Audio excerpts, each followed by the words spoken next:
Welcome to Between Two Clinicians, the podcast that gives you a backstage pass to the mind of two therapists. I'm Talia. And I'm Adam. Let's get into it.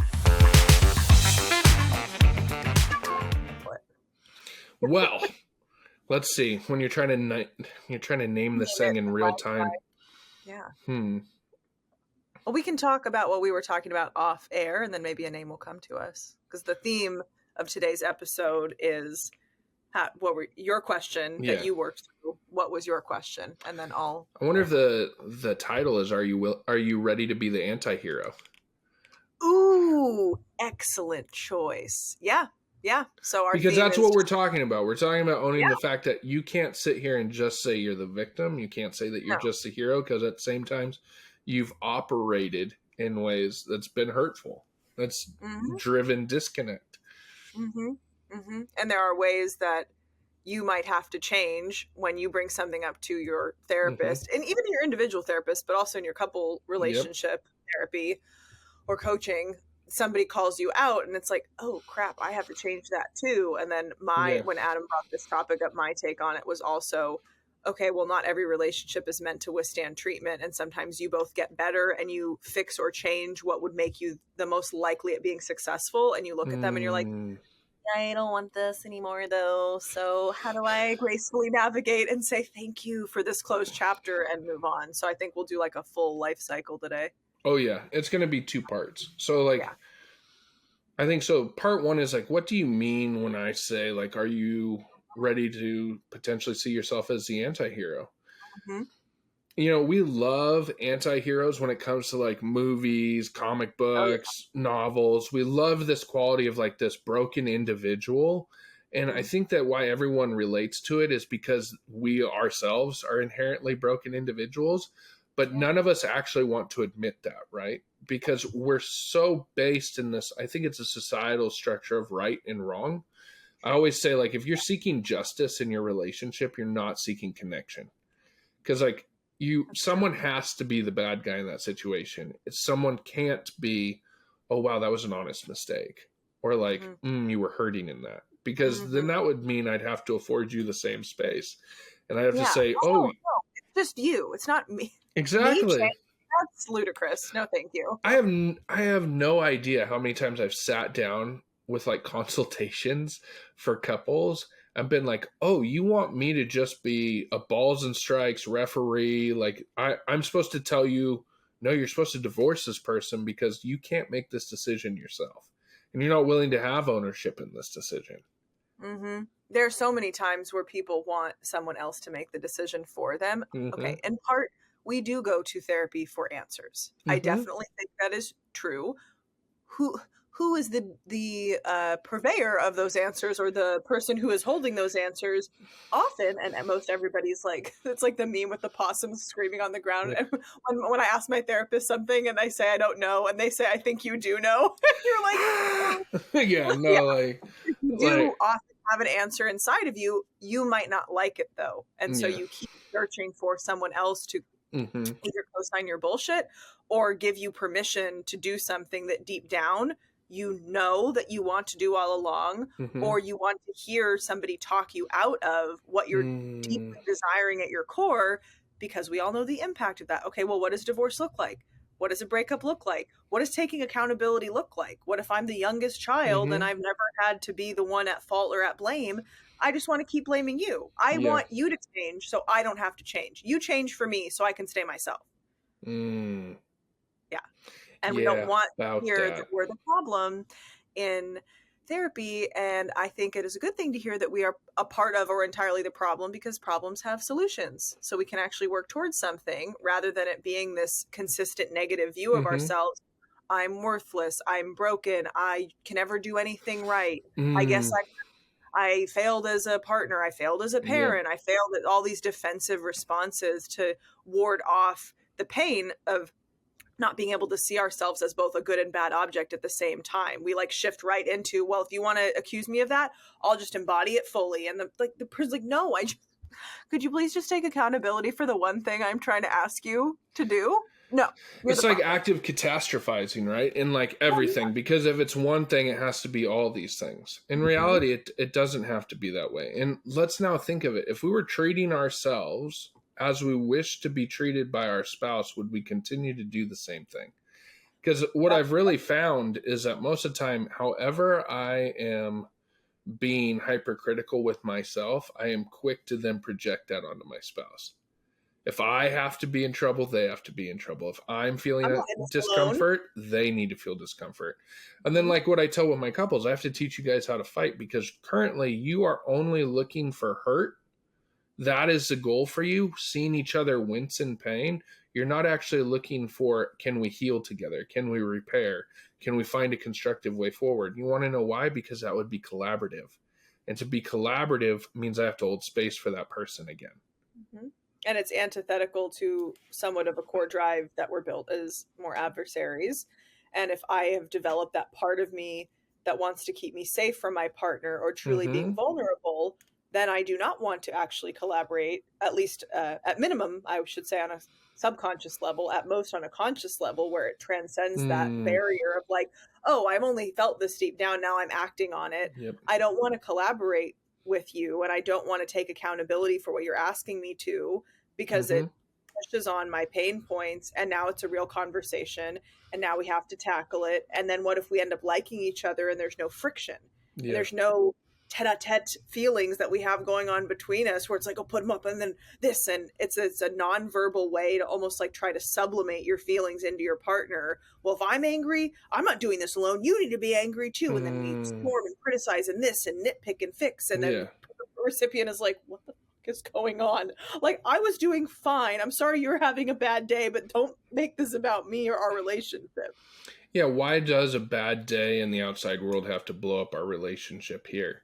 You know, something that I always see these as like potential red herrings. These are just things that people are throwing out. Oh, this is a justification for how I feel, or the frustration, or whatever's happening in real time. What I like to go to, and I don't mean to say this for shock value, but I say this all the time with my beginning couples, is like, are you both willing to own your own shit? Like, because if you just essentially need a partner in the mud raking and the mud throwing, like that, I'm not here for that. Whether it's as a coach or a therapist, that's not where I sit. So where I am here is for us to find constructive ways of saying, you know what, I could see how that behavior may have hurt you. Yeah. I understand that that was your response, but I don't have to co-sign why you responded that way.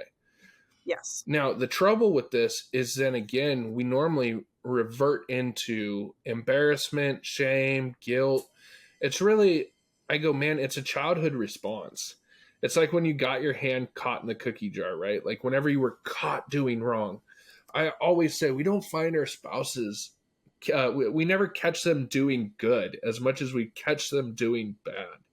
Our brains are, I think, in a relational way, if we're working towards togetherness, but we don't have the skills for it, they might almost rewire to be seeing the negative. I mean, the Gottmans talk about that with negative sentiment override. It's true, though. You look up and you see everything pretty much through like shit colored glasses of like, that's bullshit. I hate that. Why are they doing that? And yeah, that's going to be there if you go looking for it. Similar is true for the positives. And if you do go looking for the positives after some time, and you're like genuinely calling yourself to task on this, and you objectively can't find any, that is a point to discuss in the relationship. I don't think this is working for me anymore.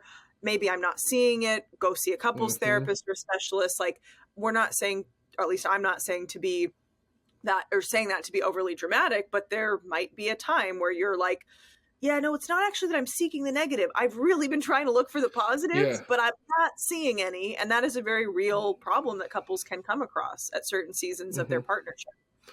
Well, it's almost like in some cases, I feel like when couples come in for coaching or therapy, what they're looking at is they're like, there's been a battle of attrition, right? Most of the time, we don't come in on year one.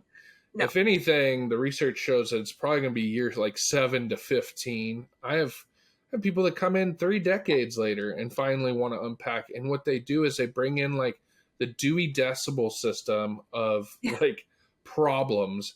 Or I like to call it the mental Rolodex. And they're just like, oh, so on this Christmas in 1986, he was a bastard. And then, yeah, exactly. That's also subsection A, excuse me. Yeah. New Year's Eve, 1991, she got so drunk, she broke the china. Like, it's like, okay. Was it me? He's like, oops, wrong Rolodex. Exactly. Oh, we weren't married then? Sorry, that was... I mean, I guess the consistency here is crazy bitches. Like, no, I don't know if that's where we're going to start. But this is the problem, is people come in and then it's like the pain Olympics. They want me to judge the pain Olympics. You get a gold place medal for how much shit he put you through. Oh my God, she's like that. Here is a gold medal for you too. In reality, I want to know, what are you willing to let go of? And I love when I ask that question, because I can watch a couple. I'm sorry, what? We're letting go of my ammunition, my band hammer to use against her? What am I letting go of? If you don't let go with your hands of all this resentment you have buried in the past that you're holding on to, your hands are not ready to catch anything good that's going to happen in the present. True. Very true. And it's amazing to watch when that like sinks in, like, oh, wow, I am holding on to that. Like, is he the same person that hurt you 10 years ago? Or is she the same person that hurt you 10 years ago? And if we were actually trying to be objective, probably not. He's probably changed in different ways. Sure, is there still maladaptive coping skills that are used? Most likely. Oh, yeah. But the idea that this person is the same when you bring in decades or children or different developmental stages of your lives, no, they're not the same person. But maybe you've been trying to hold them to the standards of that same person that first hurt you in this relationship. And in some ways, I would say we continue to hurt ourselves by upholding this unrealistic expectation that our partnership is going to be like it was in the beginning, in the limerence phase of love, when we're really fueled with all of these feel-good hormones and things are lustful. And then we shift after about 24 months into that more companionate love, where it's like, I'm in it. We're committed. We are monogamous in some cases. We are like building a life together, and this is what we're working towards. But why aren't you courting me the way you did in the beginning? Why aren't you doing all these things to continue the thrill of the chase or whatever it might have been that really allowed you to bond and feel attractive in the beginning? That's unrealistic. You may have had a child or lost a child. You may have buried parents together. Like there are so many other life events that come up that also cannot keep really well said. Yeah.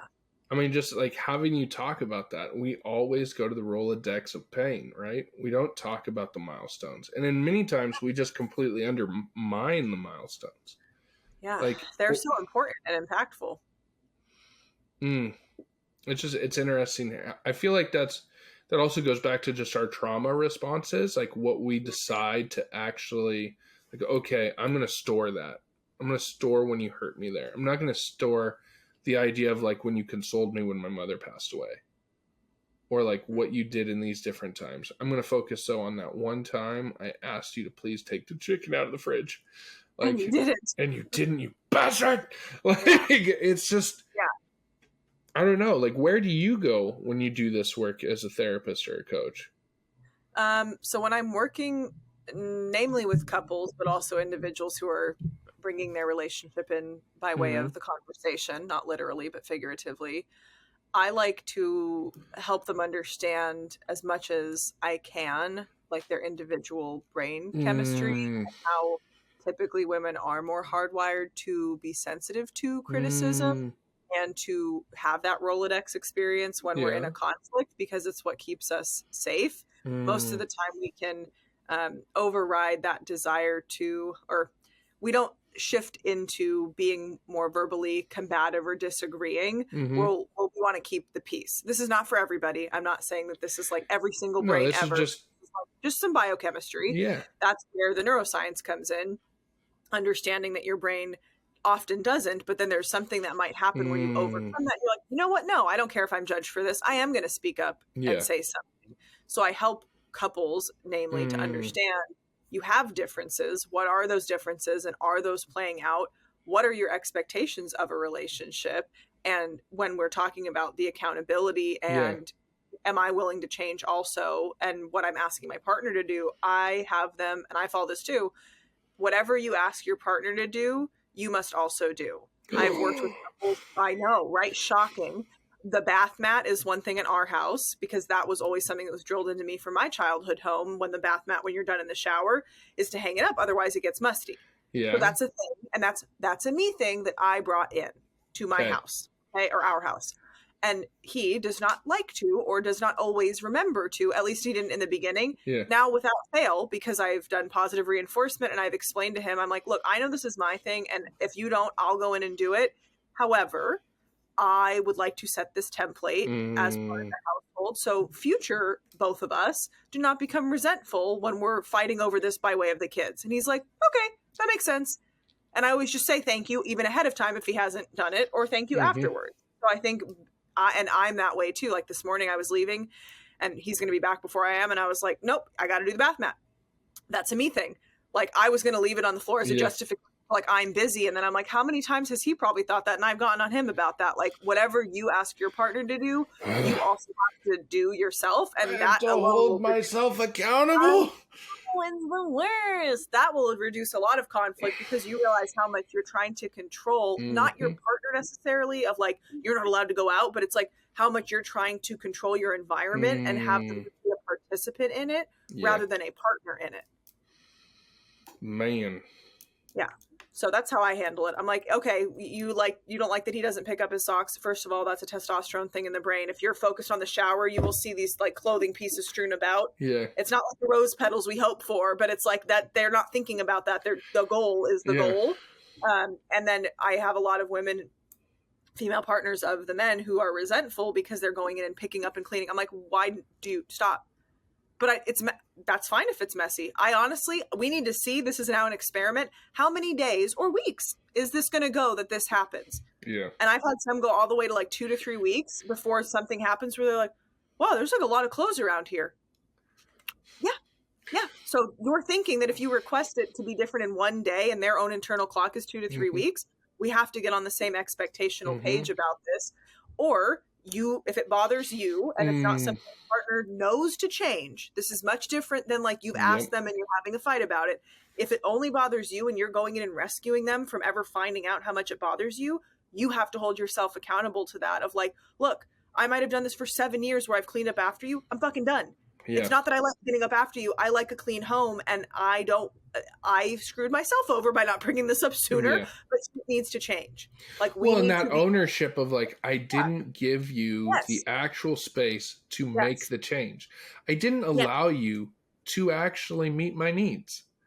I mean, that's where I always ask, like, wait a second, are you creating the space for that? Because like I've also seen it in the other hand, and I don't care, male or female. I've seen this play out in both ways of like, oh, well, I had the argument in my head on the way home from work, and I just thought, why would we do it again? And it's like, well, but you didn't leave any room for your spouse to surprise you. We've been talking in here on how maybe they would respond differently. Have you given them that chance? Well, it's just never going to work. Or would it work, and would that make you feel more uncomfortable because you see that they're investing in the relationship, so that would make you need to match their level of investment in this relationship? And they're probably like, oh shit. Yeah, it's like Morpheus, is that you? Yes, Neo. Like it's like I kind of understand, like, this is my domain. If you ask me what was the thing I do really good in life, I know family systems and I know relationships, and I love it. I really do enjoy it. But I've had to even apply that in my own life. Like, people always think like, oh, your wife is so lucky. Well, I hope you would tell her that, because I'm telling you, I know I'm a good person, but I also am a broken person. I also know I'm going to fail to meet her expectations, and it happens. But if I don't give her the space, if I just like, all right, well, I won't tell her that, so I'll just go do something for me. Wait a second. I'm actually becoming selfish in that moment. I'm going to meet my need through me alone, and I'm going to lose out on the potential opportunity to bond with my wife over something. Yeah. Yeah. And those are it's like death by 1,000 cuts. Those are the small moments that start to decay, usually unilaterally, a relationship. And by the time we bring this up into a room or to a professional, to your point earlier, not that it's too late. I don't want to give that generalization. No. However, I will share, for people I've worked with, there are times where it is so lopsided, is the wording I use, in terms of desire, hope for the future, whatever it might be that we're weighing in the moment. that it almost as for them would feel as though it's too late. What is the point? It's been like this for 6, 7, 15, 20 years. It's never going to change. And I said, honestly, and I'm being kind when I say this, with those limiting beliefs, it will not. If you would like to have the exact same relationship that you did when you walked in here, change nothing about what you're doing and let me know what it's like. Yeah. If you would like to have it be different, at least, and this is more discernment counseling, at least for 6 months, I want you to give it a try and make changes that would make your partnership an ideal partnership, even if you fall short and then you live in the reality of it, it's better than what you're currently doing. Clearly it's not working. Then you can make a decision from that point. It's not fair to make caveats. Obviously, if there's like completely active substance use that pulls your partner out of themselves or domestic violence, this is not for you. This is like the standard partnership that has struggles, that is not like actively harming somebody's life or threatening somebody's life. Separate. That's a totally separate topic. You need to give your partner a chance to at least address, maybe not change all the things you like, address verbally out loud what that feels like for you. Oh my gosh, I didn't know that you even wanted me to do that. How could you not see it? I've hinted at you for 15 years.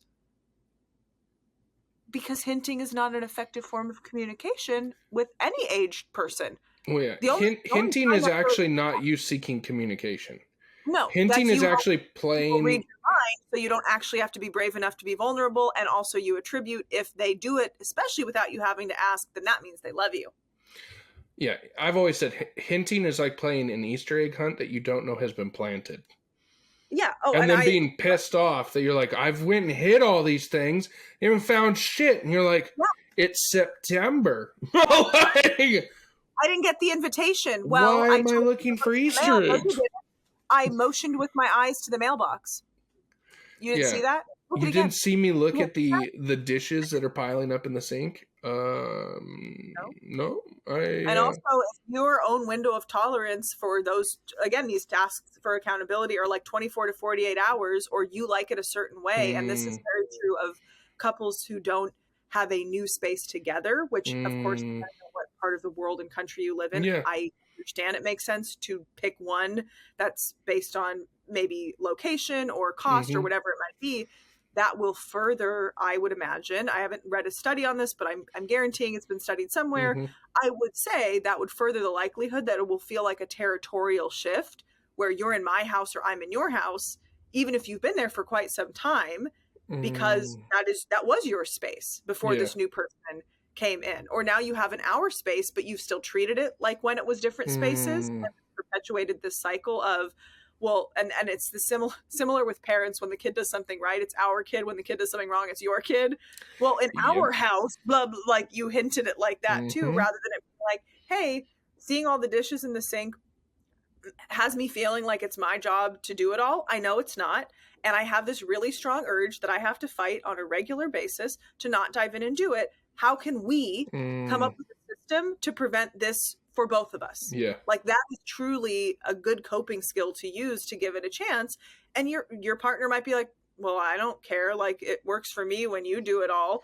Again, furthering the need to have these opportunities and conversations to reset the tone. And no, not every partnership is going to withstand treatment. That's not the goal of couples therapy. That's not the goal is to keep you together. The goal is to help you both decide from an as healthy as possible standpoint if this is truly the right fit for you to go on, and if not, how can we help you decouple gracefully? At least that's how I look at it. I'm not going to go in and tell you like, oh yeah, you should totally stay married. I've told couples before, not in so many words, but I said, would you like me to be very honest with you based on what the research shows and based on what I'm seeing in the sessions? And sometimes they'll say no, and I'm like, okay. And sometimes they'll say yes. And I said, again, if nothing changes and it continues exactly this way, from the interventions that we're seeing and also how much contempt you have, it is very unlikely that you will remain married. And if you do, that it will be anywhere close to happy or fulfilling.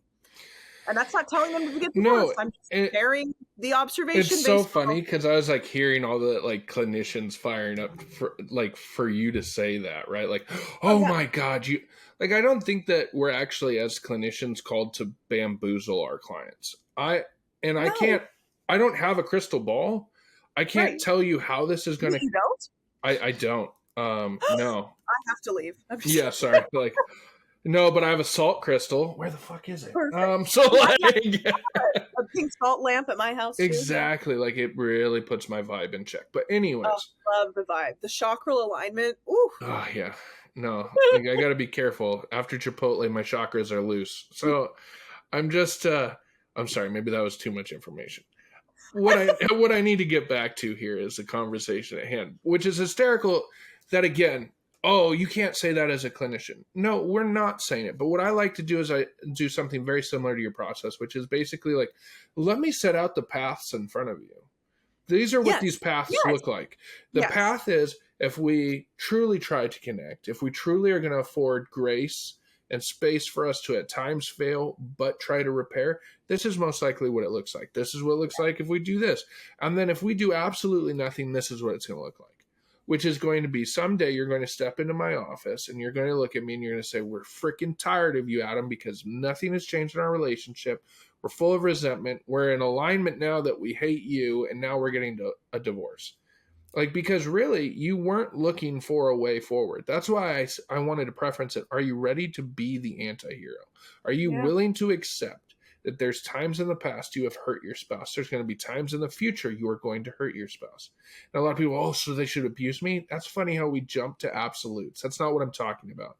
There's going to be times that I'm going to forget to change the bath mat. There's going to be times I'm going to forget in my house to feed the cats. Like, there's going to be times where, like, yes, you're going to make a request of me. I'm going to desire to meet that need, and then I am going to fail through my own shit. It's not about me putting on you. I was selfish in that moment. I didn't do that. I didn't meet your needs. If I'm not willing to accept that, I'm also not willing to enter into the process of asking someone across from me to become vulnerable and present. Because what I am going to do is I'm going to look at that person as if they were a bush to trim and prune. Now, how do you trim and prune something? You cut pieces off of it. You do not cut pieces off of people you love.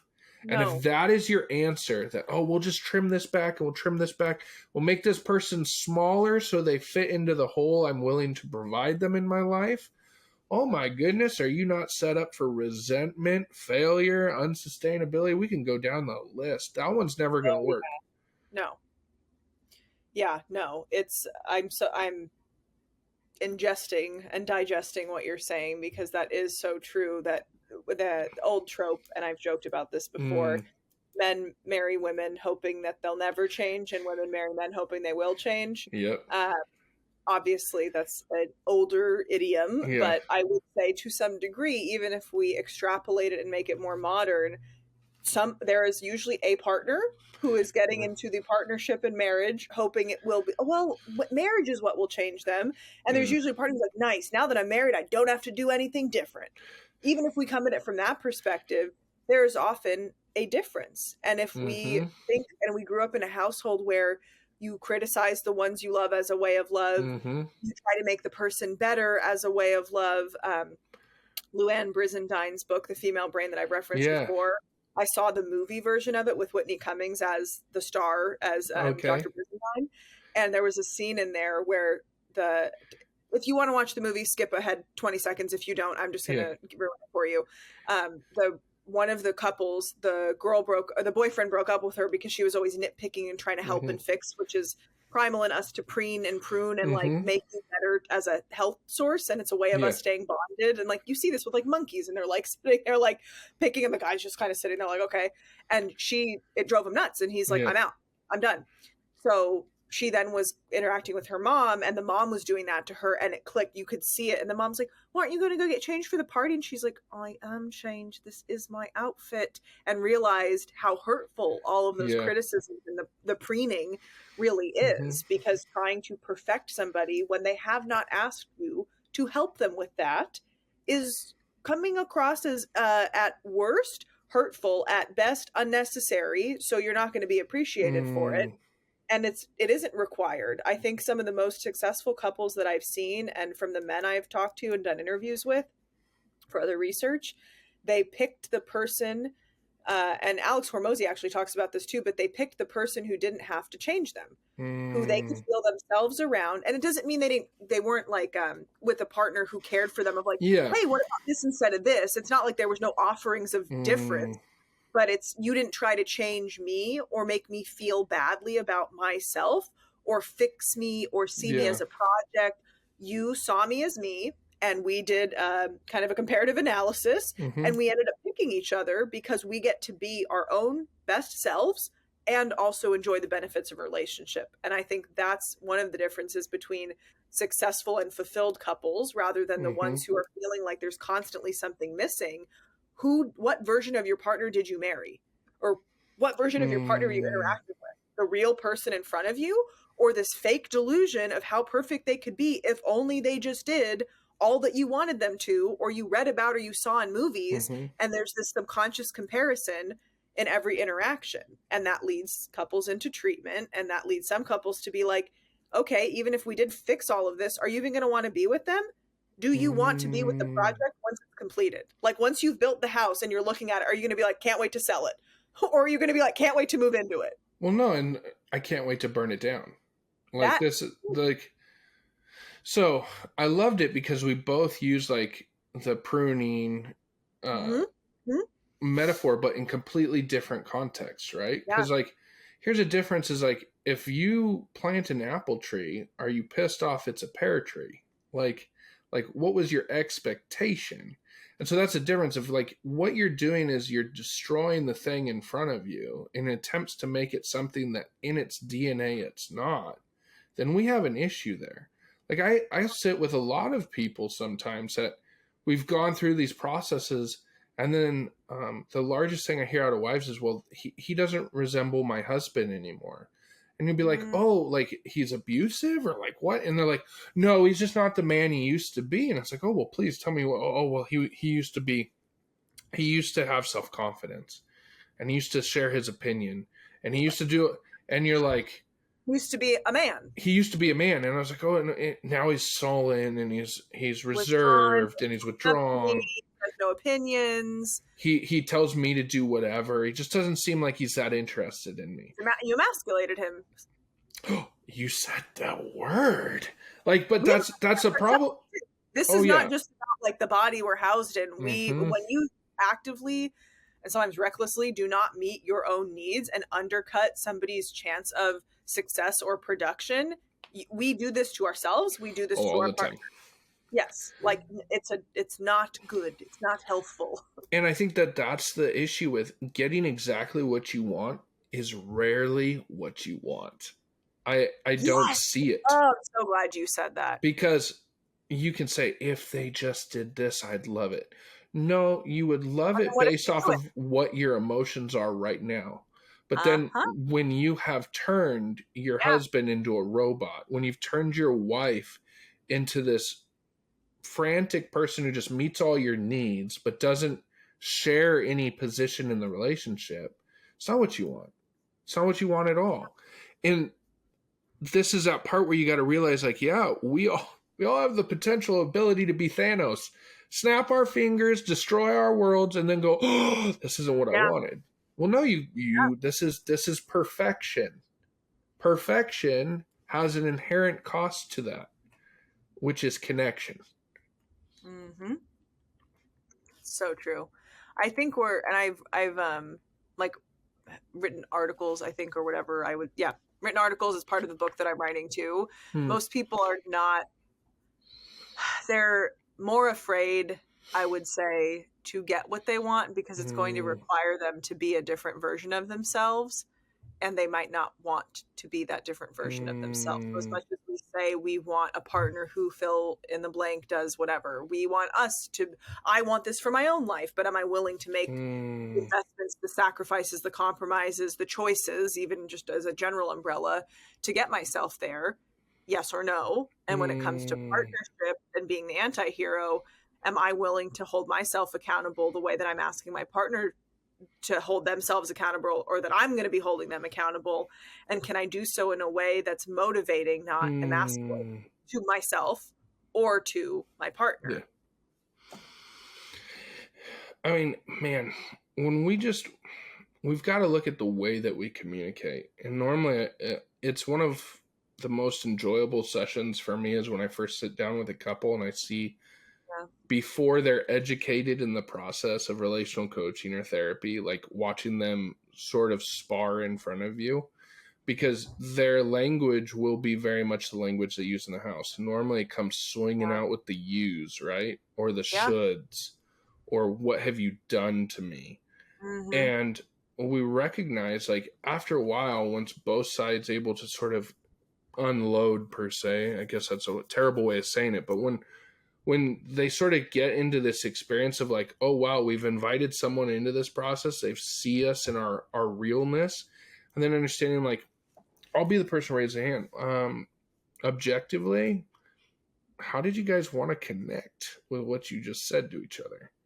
Like, you're saying that you're seeking clarity, but when you say that she's a maniacal, crazy bitch, I'm wondering where in that you wanted her to gain clarity or feel comfortable with you. Or when you said that he isn't the man you wanted and you don't think he ever could be. Was that a statement, or were you looking to have an informed position? Like, and at times I can feel that abrasiveness, and I'm not trying to just be an asshole of like, oh, I caught you saying this. But again, what are you communicating? Because at the same time, I know that this would be the same person in individual therapy or relational coaching that would come to me and say, I just want to hug him. I just want to love on him. I just want to be close to him. Why can't I do that? Well, maybe it's because you just told him that he's never going to be who you want and you could never see this working. I have a theory that perhaps the drop-off in intimacy is probably directly related to how emotionally close and how respected both people feel. Really well put, right? Like, why do I want to have sex with the person I'm in an active jousting contest with? Like, we're trying to kill each other. God, we never have sex. Like, and there are some couples on the converse who only have sex when that's happening in their relationship, and when things are calm and there's no fight and there's no fight or flight being activated or that like fiery passion, they're like, yeah, I'm just not really hot for him.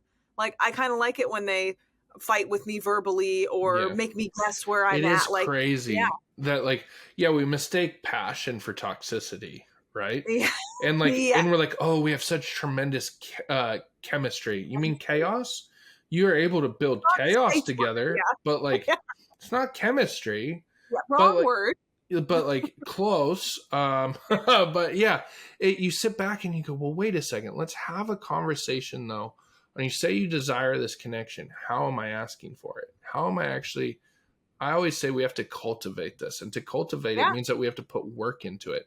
So it's more than just saying like, oh, well, there's space for you over there. Have you tilled your space? Like, have you worked on like, okay, I'm going to be ready for whatever's going to be brought to this. I'm going to be willing to accept that this seems to be an attempt.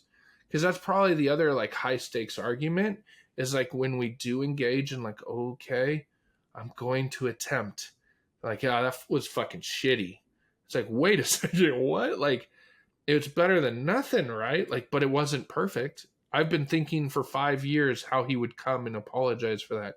And he didn't even start it off with, I'm so sorry. Well, did he acknowledge like that he had caused hurt? He did, but he didn't talk about this one time in 2002. And it's like, okay, but he did he acknowledge like 3/4 of it? Like, oh yeah, he covered that, but he didn't cover the big things. You know, I almost like, as I continue to mature as a therapist and a relational coach, I think that when I hear the big things, I go, you mean the small things, the shit that didn't matter, because that's not normally the big things. The thing was the fact he actually came and he admitted. Same with her. Like like whatever it is, like, you know what? We had a big blow up, but then she called me an hour later and she said, I'm sorry. Oh, wow. Yeah, but she could have told me there in that moment. Well, wait a second. What was the last fight? Well, we didn't talk for 5 days. So this is an improvement. So okay. And what she said that she's very sorry and that she wanted to talk more when I got home. That bitch. Oh, God. How do you do it? Yeah. It's like, I didn't tell you that you have to be this appreciative for it to count. Like, you must be this tall to ride this ride. your appreciation level has to hit this or higher, but I'm not going to tell it to you, and I'm only going to punish you when you don't meet the need that I never expressed, is probably not the healthiest way to navigate your relationship. Just saying.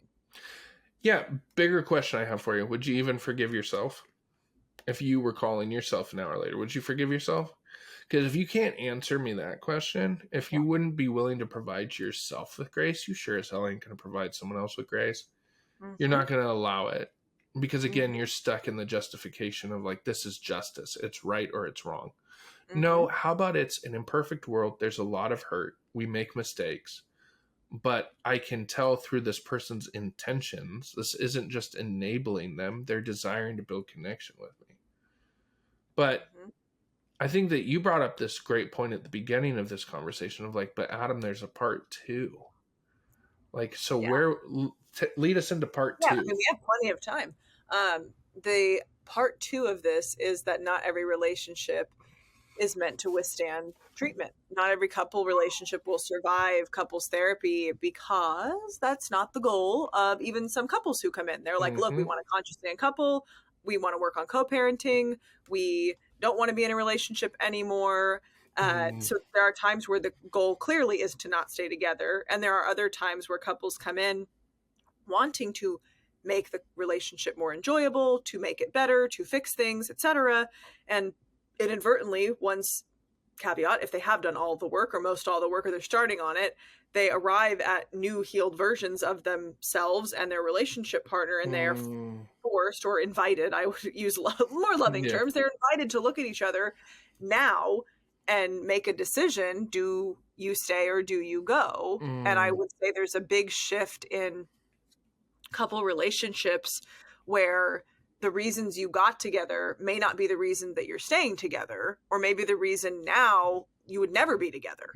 Like if you've healed so much, and let's say the beginning is a rebound or codependency or an affair, you know, if they'll do it with you, they'll do it to you. And now a couple of years in, they're starting to act the same way as when you were the new person. Like sometimes those reasons are the red flags at the end, or they're the reasons where you've healed enough to be like, yeah, if I met you today, I wouldn't be with you.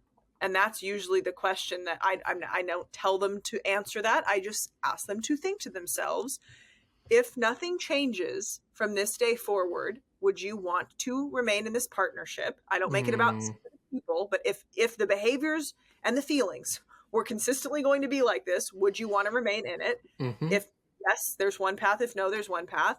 But also, if you met today, no a priori knowledge. If you met today, you are yourself, your partner is themselves. Would you be attracted to them? Would you desire to build a life with them and be close to them? Or are you only choosing to continue it because you have shared history together?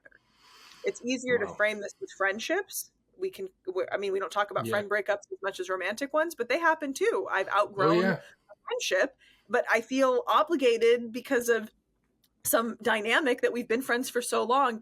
Just because you've had something in your life for a very long time doesn't mean you need to keep it in your life, especially if both of you are agreeing, like, this isn't working for me.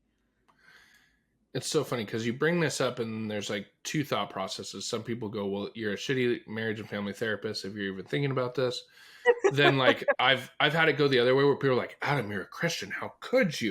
And it's like, well, I'm not supposed to bring that into the room with these other people about their lives. But anyways, let's get through this in the idea of realizing some of these relationships that we have, even when they're committed relationships, are seasonal based off of this was only working when we were hurting each other. Like this is a toxic relationship. And what we've actually gotten to as a realization of we have built ourselves into being healthier individuals that we started with. And a lot of times this will happen in your individual work more than it will in your couple's work. But then coming back to like, let's have the conversation. Now, I always have a little pivot point in this because sometimes I go right down the line that you're saying of like, you know, you guys are communicating through this process that there's not actually desire to work on the third person in the room, which is the relationship. Exactly. Like I can feel it. And then I'll ask, like, there's roads ahead of us, right? There's a natural, we go a different direction, or would you allow each other to court each other during the fact that you're both healthier individuals? Like, if you're saying, well, you know what, we're not like choking each other during sex because we're hating each other so much, so the chemistry's gone. Well, would you like maybe like want to see if intimacy can happen during different like styles of holding on connection? Maybe? Like, but that's the whole part is like, when I break out the idea of courtship with my couples, I have to keep myself from chuckling because I always get hit with the deer in the headlights. I have to date this broad again? Like, yeah. Actually, she needs to date you. Stop dating. Okay, I don't want to date anymore. Exactly. You're going to date for the rest of your life. Just buckle up. If that's how you look at your relationship, you will find yourself like surprisingly more happy and surprised, because you're putting yourself in a position of you're giving curiosity space. You're letting your spouse or significant other surprise you and like, yeah, let's go do things. Why do we stop playing when we get married? That's the thing that I absolutely hate, is it's almost like we get married and it's like the emotional equivalent to a mortgage. Like, okay, so, oh God, thank God we got through escrow. You do, I do. Let's forget about each other for 60 years. And then whoever dies first, the other one gets to bitch about it. Like, no, that doesn't sound like a relationship to me, right? That like, sounds like a great My Story page. Are you kidding me? Oh, yeah. Like, I can't wait for the obit on that one, right? Like, she was married to a vicious bastard for 40 years to prove a point. Like, no, like, that's not and probably. I proved it. I'm still here. He was always weak and he went first. Like, it's all like, it's true. But it's taking the step back and going, well, wait a second. Let's not go back to that previous relationship. That previous relationship was toxic. It was empty. It wasn't sustainable. All right. Now, will you date each other? And that's the real question of like, sometimes they go, you know what? I'm not invested. I don't want to do that. Okay. Then this seems like a really healthy ending. Because like it doesn't have to be the blowout divorce where like, oh great, we hurt each other so much. Like, no, it can be amicable. It could be like, you know what? This isn't good for us. Maybe it's better yet, it's not good for the kids. Like, that adds definitely a layer. And I think it was earlier this year or late last year, they let out a new longitudinal study. It is not better to stay together for the kids. Because the kids become the parentified parents and they also become the confidants. And that's not what their job is. Like, you can actually make it happen. Again, people go, Adam, aren't you a Christian? They're supposed to stay together. No, I think they're supposed to stay together if there's actually a desire to be together. But if we're locked in the viciousness of just hurt, and who can we paint to be the worst person, there's nothing virtuous about that. Like, and I guess you're reading a different Bible than I am. But it's sitting in the idea of, if you're willing to actually court again and say, okay, we're fundamentally different people, and then you are able to launch onto a new relationship with this person and experience new things with them, then success will be had. But if you're going to just basically have the person that's sitting in front of you while you're holding a wanted poster to the right of them and saying, well, this is what they're wanted for, all these terrible things in the past, and you don't want the person in the present. No, and we're not just waving a wand of like, oh yeah, make sure, like, go to couples therapy as a half step as an excuse to leave your relationship. It's nothing like that. But again, not every relationship is meant to continue. Some are meant to only be in our lives for a certain period of time, and depending on who we are and what time of our life chronologically and psychologically we partner with someone, there can feel like a pressure. And there are couples who get very serious very quickly, and it's not the love bombing, narcissism, any of that, but they got caught so up in that limerence of like, and we moved in together after only 3 months and it's so amazing and this and that. I'm like, wait till the hormones change, because it's not going to be so great around 18 to 24 months when the way they breathe is fucking annoying to you. Like, you have to pick other reasons to be together. What? Yeah, I know. Even snoring. It's so cute. This sounds weird. I don't want to do this. It's endearing in the beginning, and it ends up being fucking annoying the longer you're with somebody, because your brain's like, they're still here. Yeah. This isn't they're in our home now. You're moving them in. We're having babies with them. Like you want to make sure that part of your brain is like, whoa here. Yeah.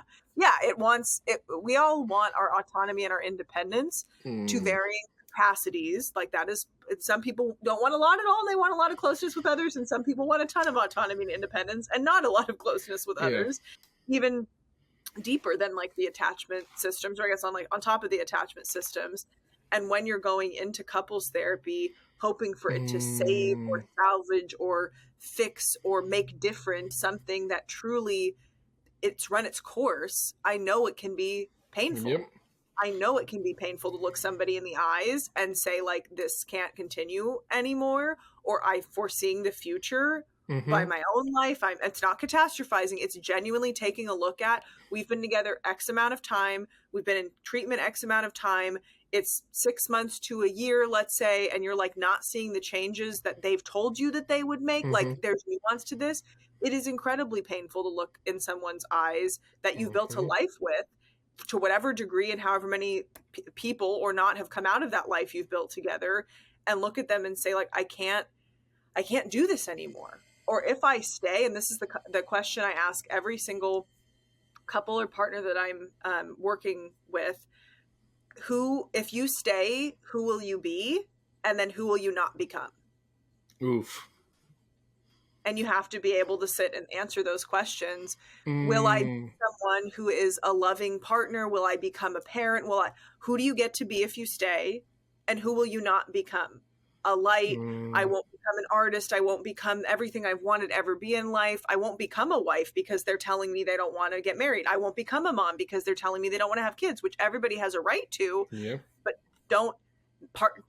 my recommendation, and this is separate from like being a therapist, this is somebody who studied this for a very long time and has lived, try as much as you're able to wait until you know yourself pretty well, like 80% and above, and at least can I point out some triggers. I'm not saying have them solved, but like, yeah, just so you know, I get very defensive if this happens, like this, like, can you tell another person about yourself and take ownership and accountability?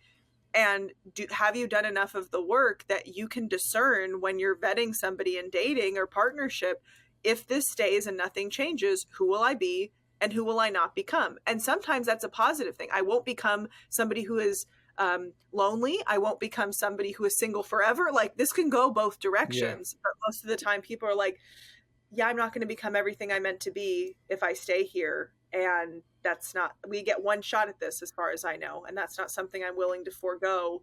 That's more of also a scarcity mindset. Don't stay just because you think this is the only person who's ever going to love you. If this is the first person who's seen all your brokenness and stayed, that doesn't mean that's the only person who's going to see that and stay. And nor does it mean the next time you're even going to see yourself as broken. Your narrative about yourself matters most. If I don't see myself as broken and I can compartmentalize things I've done in my past that I may not be proud of, and if you find out, I'm like, okay, any questions? Rather than like, oh, I'm so horrified that you would ever know this about me. Please stay with me. That's a huge narrative shift. And sometimes that happens. Somebody turns from, I don't want to know, to I'm proud of myself, take it or leave it. And I actually don't need you anymore. Like, I'm good. And yeah, that's not the ideal, but sometimes we do use other people for our self-esteem. Just going to say it. I've seen it happen. Well, I mean, these are the inconvenient things that we have to take into consideration. Like, this is the real talk that we started this podcast for. This is why you could be the anti-hero. Like, yes.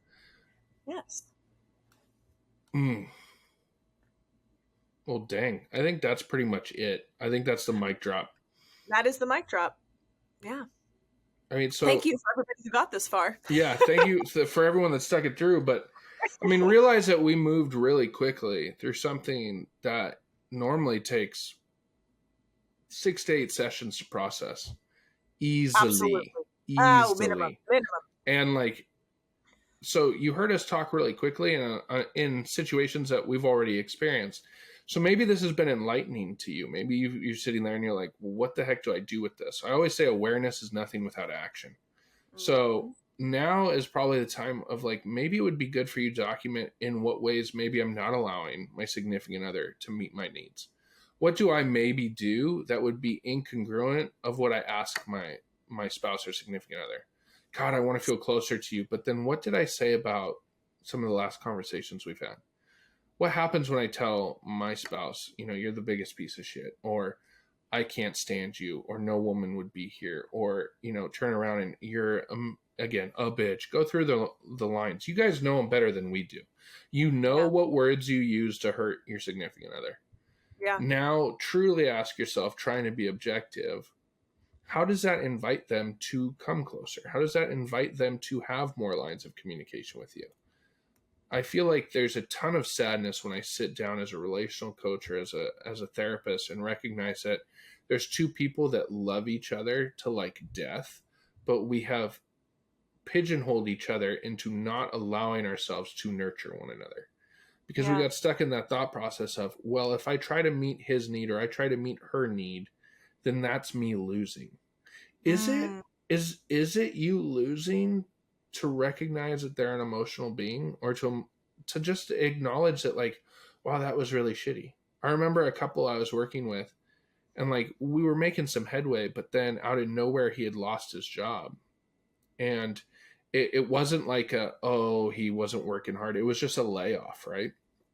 And so he came home and he's like, this happened, and he had acknowledged before. In any other case, he probably would have like started at the bar and worked his way home. But he was like, I'm going to go home. And he went home to her, and she was like, this is just typical. He works in a really high turnover industry. And he was like, whoa. And she's like, just was blasting him.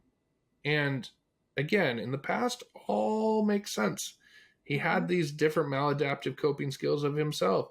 But I'll never forget, we come and we sit down and he's verbalizing, I actually just wanted you to tell me, like, that sucks. Empathize, validate. But you were still like torqued up a little bit over, he didn't do so. I want to say it was like he forgot to put a roll of toilet paper on or something. It was something that, again, it's the bathroom mat. Like, I'm not trying to make her sound crazy. It is a thing of like, man, it's so disrespectful when you don't do this thing. And that's what I felt. But she was like, well, this is just typical and blah, blah. And he's like, in that moment, I wanted to go back to the bar. I wanted to call the people that I normally shit talk to. Yeah. And said I couldn't do all this, but I'm coming here because I know if I don't, then we can't grow. And it was a real like eye-opening situation, especially when we moved past the fact that it wasn't about pinning on any one person.